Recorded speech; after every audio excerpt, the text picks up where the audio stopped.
Hello. So, some people may have seen a new glitch lately by doing some speedruns by Fura Games. And I've watched the videos and looked into exactly how the glitches work and would like to detail and share this with everyone. How the glitches work, I've been running glitchless, but these new glitches have definitely piqued my interest in possibly running in any percent run. So, you may have seen this glitch where you have a bunch of the same character duplicated. This is very powerful. It has some interesting implications because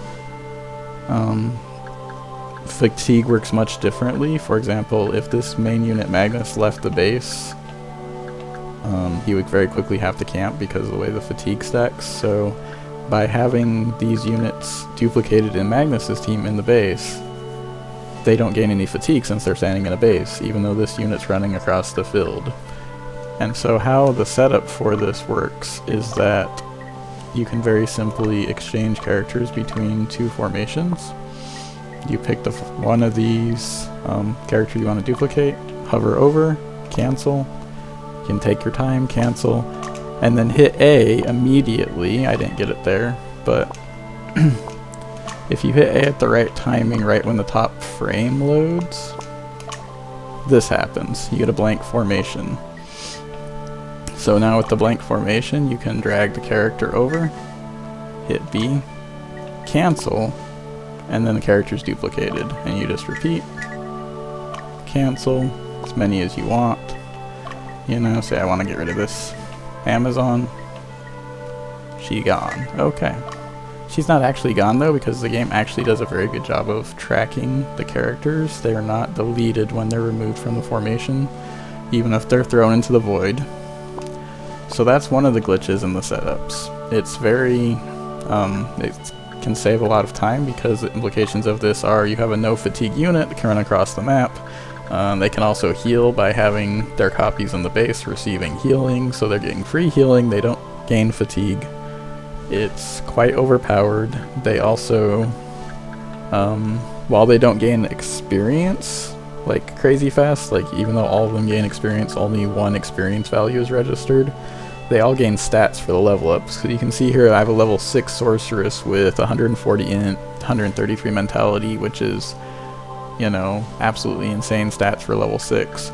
And that just adds up to crazy damage, crazy stats. The HP, for whatever reason, is calculated differently and does not go up to crazy levels, but it really doesn't matter because once your base stats are so high, you're not getting hit, you're not taking damage. You're just going to destroy everything. So that's one major new glitch that I don't know how long it's been around, but I first saw it Fura Games speedrunning this. Put a link to the channel in the description. They're on Twitch and YouTube. I think they've done a few runs. They've crushed all the categories pretty much, except for they haven't touched glitchless.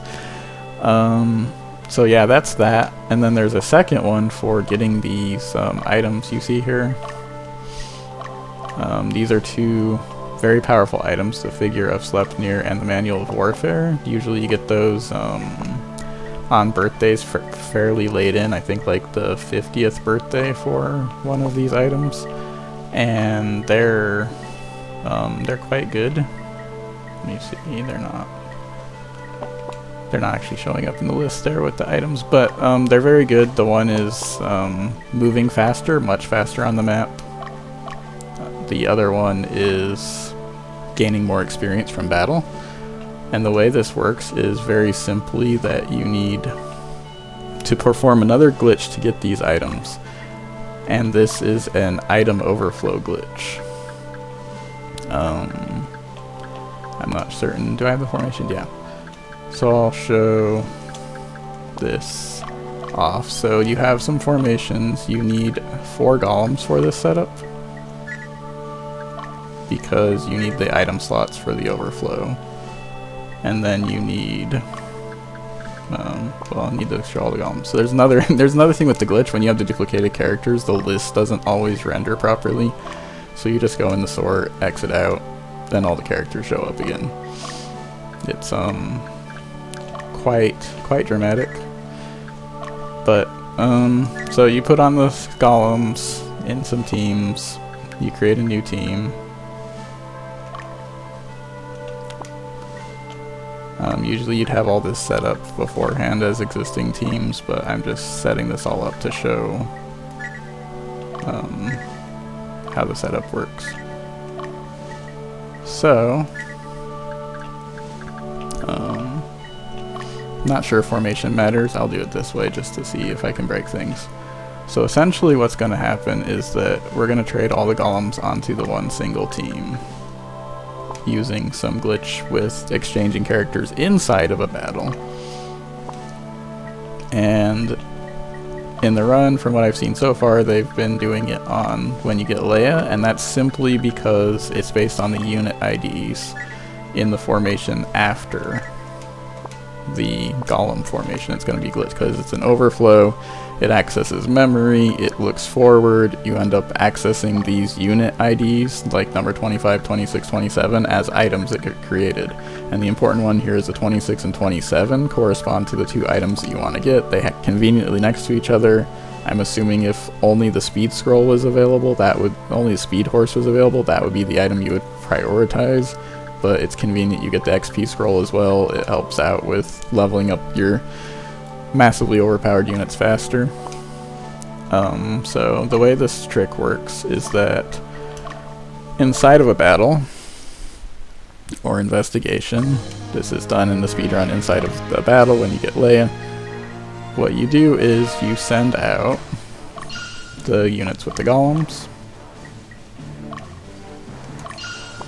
and then you send out the unit you want to receive the golems, which is going to be the unit in the slot before Leia's formation. And what you do is do an exchange of characters.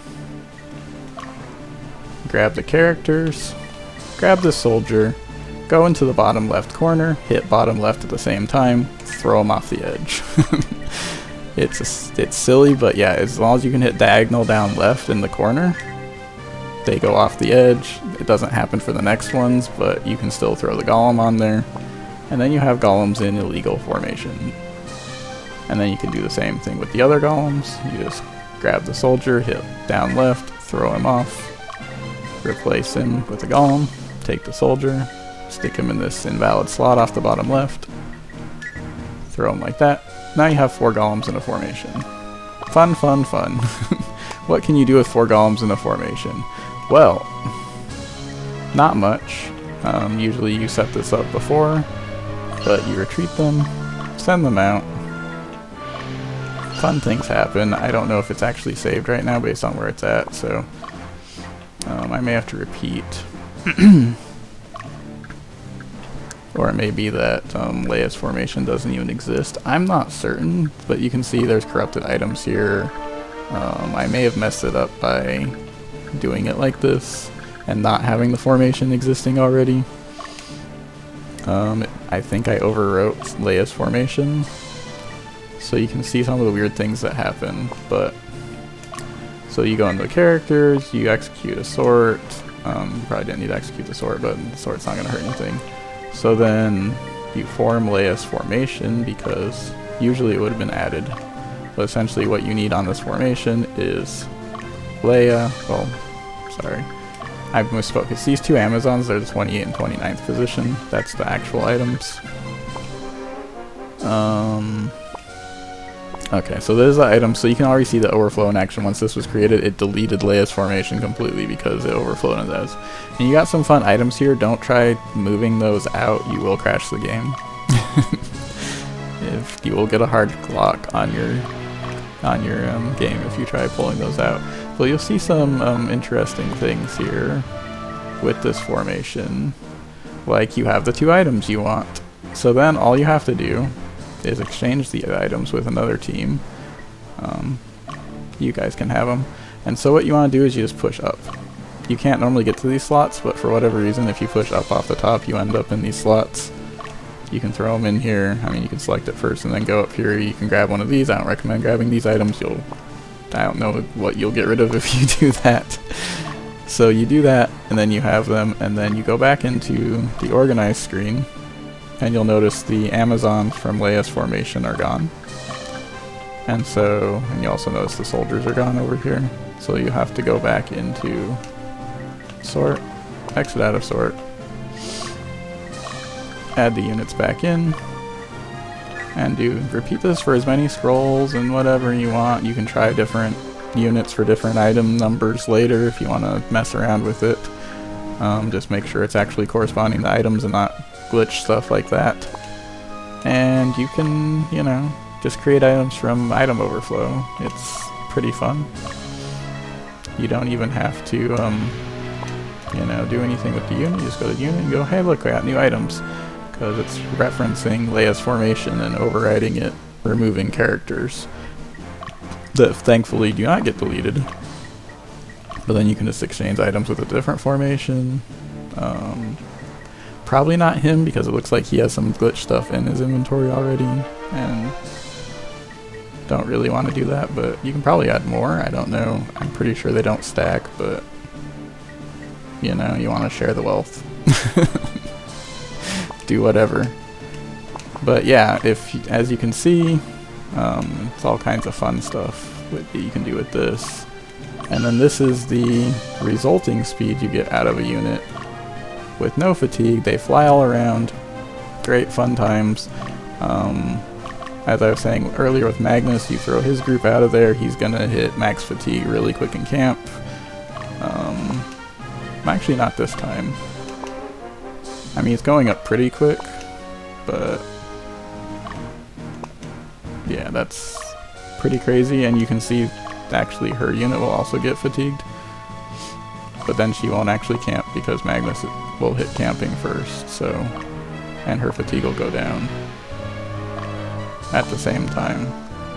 So yeah, that's essentially the glitches. Most people are aware of, you know, item duplication to be able to buy, you know, books of annihilation and whatever else. Those are standard, but just explaining, you know, these new tricks. They're somewhat precise timing on one. The down left diagonal is pretty easy, depends upon your controller, whether you know, your D-pad or your control stick is easier to perform that on the N64 controller. I mean, the analog stick is pretty good for doing it. The D-pad is also fine most of the time, so yeah, that's pretty much it.